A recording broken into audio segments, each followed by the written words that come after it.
अल्हम्दुलिल्लाहि रब्बिल आलमीन वल आकिबतु लिल मुत्तकीन अस्सलातु वस्सलामु अला सय्यिदिल मुरसलीन अम्मा बाद फ़अऊज़ु बिल्लाहि मिनश शैतानिर रजीम बिस्मिल्लाहिर रहमानिर रहीम। मौजूद सामीन, आज मैंने आपको रिज़्क़ हलाल की बरकतों के बारे में बताना है।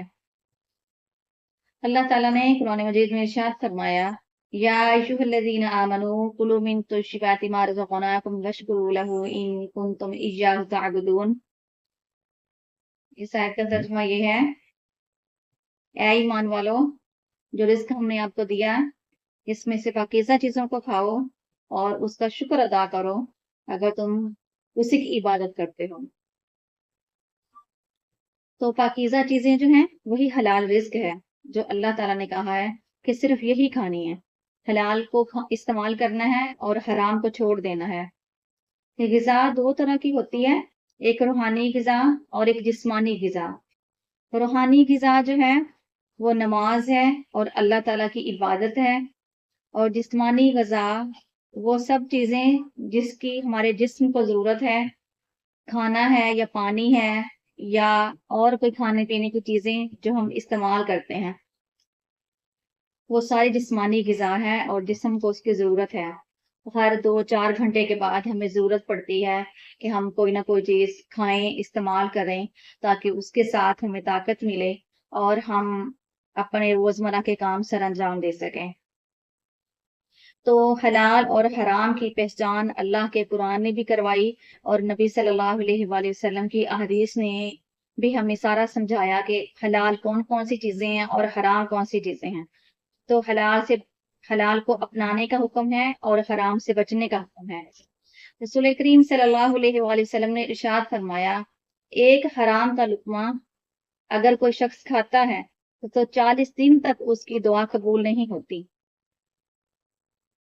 इसी तरह एक बार हज़रत साद बिन अबी वक़ास रज़ियल्लाहु तआला अन्हु रसूल करीम सल्लल्लाहु अलैहि वसल्लम के पास आए और कहने लगे, या रसूलल्लाह, आप दुआ कीजिए कि मैं ऐसा बन जाऊं कि जो दुआ करूं मेरी कबूल हो। इसको कहते हैं मुस्तजाबुद दावात। कहने लगे, मैं मुस्तजाबुद दावात बनना चाहता हूँ कि जब भी हाथ उठाऊं अपने रब करीम के सामने, जो भी दुआ मेरी जुबान पे आए मेरा मालिक कबूल फरमा ले। तो नबी सल्लल्लाहु अलैहि वसल्लम ने इसका हल बताया। फरमाया, साद, अगर आप सचमुच मुस्तजाब दावत बनना चाहते हैं, अगर आपका दिल करता है कि आपकी हर दुआ कबूल हो, तो फिर ऐसे करो कि हलाल खाया करो और कभी भी हराम के करीब ना जाओ। तो जो बंदा हलाल रिस्क खाता है, अल्लाह ताला उसकी दुआ कबूल फरमाता है।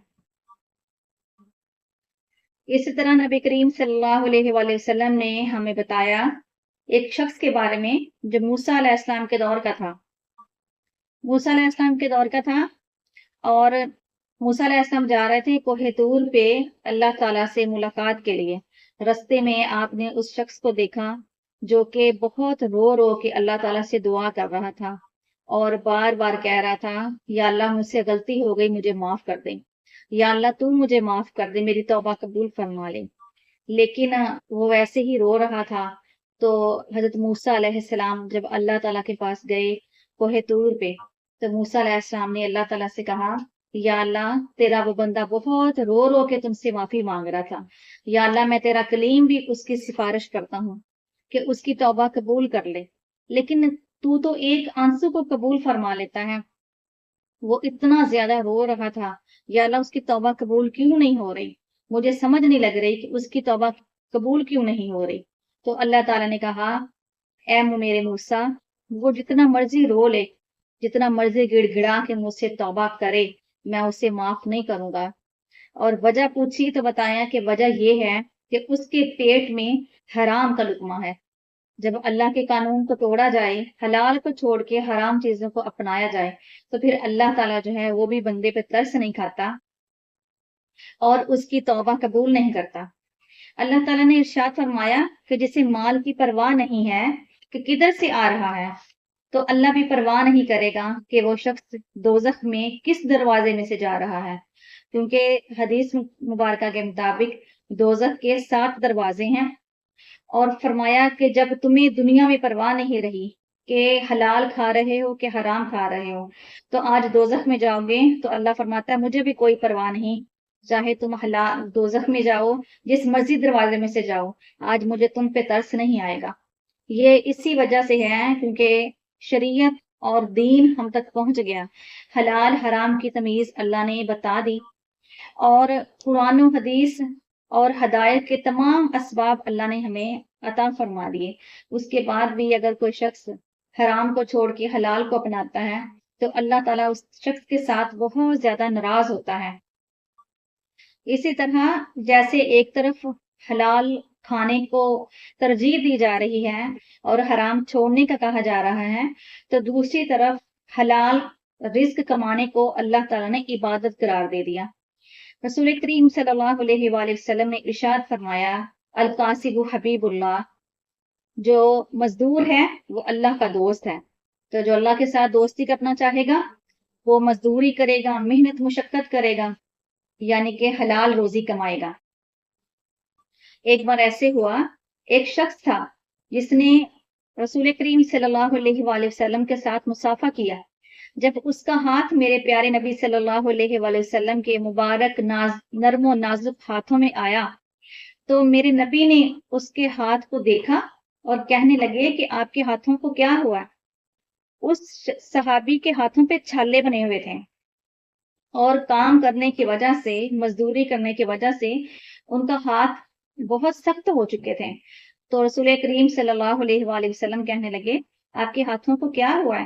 تو صحابی کہنے لگے یا رسول اللہ، یہ میرا کام بہت زیادہ سخت ہے، مزدوری کرتا ہوں، اس وجہ سے میرے ہاتھ سخت ہو گئے۔ تو نبی کریم صلی اللہ علیہ وآلہ وسلم نے اس شخص کا ہاتھ چوما اور کہنے لگے یہی تو وہ ہاتھ ہیں جو اللہ کو پسند ہے، وہ ہاتھ جو اپنی خوبصورتی جس نے کھو دی، جس نے اپنی نرمی اور اپنا نازک پن کھو دیا، لیکن اس نے حلال کمایا اور حلال روزی کمائی، تو پھر اللہ تعالیٰ کو وہ ہاتھ پسند ہے۔ اور دیکھیں کتنی شان اللہ نے عطا کی کہ نبی کریم صلی اللہ علیہ وآلہ وسلم نے اس شخص کا ہاتھ چوما۔ اسی طرح نبی کریم صلی اللہ علیہ وآلہ وسلم نے یہ بھی ارشاد فرمایا کہ شام کو جو مزدوری کر کے گھر آتا ہے تو جب وہ اپنے گھر آئے گا تو اس کی بخشش ہو جائے گی۔ تو ایک مزدور کی سارا دن کی تھکاوٹ اتر نہیں جاتی یہ سوچ کے کہ اپنے بیوی بچوں کے لیے کما رہا ہوں اور جب میں گھر جاؤں گا تو اللہ تعالیٰ میرے سارے گناہ معاف کر دے گا۔ اسی طرح نبی کریم صلی اللہ علیہ وآلہ وسلم نے یہ بتایا ہے کہ حلال اور حرام کی پہچان کیا ہے۔ فرمایا حلال اور حرام کی پہچان یہ ہے کہ جب آپ حلال کھائیں گے تو آپ کے دل کی روشنی، دل کا نور بڑھ جائے گا اور عبادت کی طرف آپ کی رغبت ہو جائے گی۔ حلال کھا کے آپ نمازی بنو گے اور حرام کھا کے نمازوں سے دور چلے جاؤ گے، آپ کا عبادت کرنے کو بھی دل نہیں کرے گا۔ اور یہ بھی فرمایا کہ جو حرام کھاتا ہے اس کا دل مردہ ہو جاتا ہے۔ جب انسان کا دل مردہ ہو جاتا ہے تو پھر انسان نیکی کرے یا برائی کرے، گناہ کرے، جو کچھ بھی کرے، اس کے دل میں یہ پہچان ختم ہو جاتی ہے کہ کس حکم سے اللہ نے راضی ہونا ہے اور کس سے ناراض ہونا ہے، یہ چیزیں ختم ہو جاتی ہیں۔ اسی طرح نبی کریم صلی اللہ علیہ وآلہ وسلم نے یہ بھی بتایا کہ حرام کھانے کا سب سے بڑا نقصان تو یہ ہے کہ اولاد نافرمان ہوتی ہے، کہ جب باپ نے کمایا، حرام کما کے اولاد کو دیا تو پوچھا تو باپ سے جائے گا نا کہ کہاں سے کمایا تھا اور کہاں خرچ کیا۔ اولاد تو خود نابالغ تھی اور باپ کے سر پہ تھی کہ جو باپ لا کے دے گا اولاد وہی استعمال کرے گی۔